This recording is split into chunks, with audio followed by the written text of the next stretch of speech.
So school holidays officially kick off this week and, well, I'm sure everyone is excited for the festive season and what it holds. I'm sure there are a lot of parents and young professionals out there worried about the pressure it puts on the pockets. We're joined again this morning by our financial advisor from Galileo Capital, Warren Ingram, to hopefully keep us from starting 2017 in the red. Very serious topic when we start broaching debt. Warren, welcome back. Thank you very much. Yeah. We love the fact that, yes, we get this brief respite at the end of the year, a chance to relax, but so many people, the pressures of the year continue now. What are some of those common debts that we are facing moving into the holiday festive period? I think there are a couple of things. One, people with kids, they have to keep their kids entertained. and they have to do it every day. Yeah. So I think that's the first one. And suddenly, normally your kids are at school, everything's okay, you know what's going on, and now you need to, pay for all the activities that they want to do. And they don't come cheap. And they don't come cheap. Yeah. They don't want to go and just, play on the beach. They want to do lots of stuff. So I think that's the first big one. And then the second, when you actually go on holiday yourself, suddenly you're in a position where you are just going to spend more. I mean, you've got more leisure time. So your leisure time, which is normally going to be the Saturday and the Sunday, is now Monday to Sunday. So it's 5 times the leisure time that you normally would use, and that's quite a thing. So I think it's really those two, and then I think we get relaxed. And yeah, when we relax, we kind of tap out, yeah? We tap out on our fitness, we tap out on our fiscal discipline, so that's the danger. And I think the added to that, we all feel that we deserve to tap out as well, which is a big problem. There's also an emotional element to the conversation yet again. How then do we curb our spending? What tips do you have to kind of reduce that everyday spending during the holidays? So just let's just stay on the kids topic for a sec.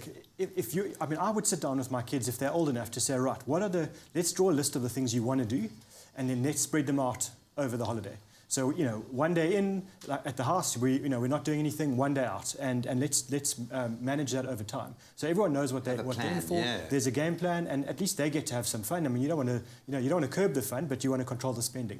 100%. And then I think the same for yourself. Set a holiday budget to say, okay, great. So I have worked hard, and it has been a hard year. It's kind of been just a tough year for everybody. Yeah. So let's spread out the spending that we can afford to spend over the holiday. So break it up nearly into a daily amount. If you overspend today, you've got to take it easy tomorrow. Or, take it easy for 2 days and then go big the third day.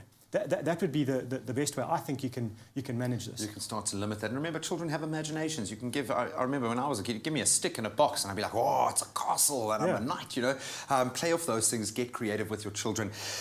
If we go into this holiday period, and I think this is almost a universal truth, so many of us carrying debt at the moment, do we put the brakes on and say, okay, let me recharge, I'll tackle it next year, or do we make a plan now and make that the focus at the end of the year? What do you suggest, how do you suggest we approach having debt now? I think it's going to come to two things. What's really important to you?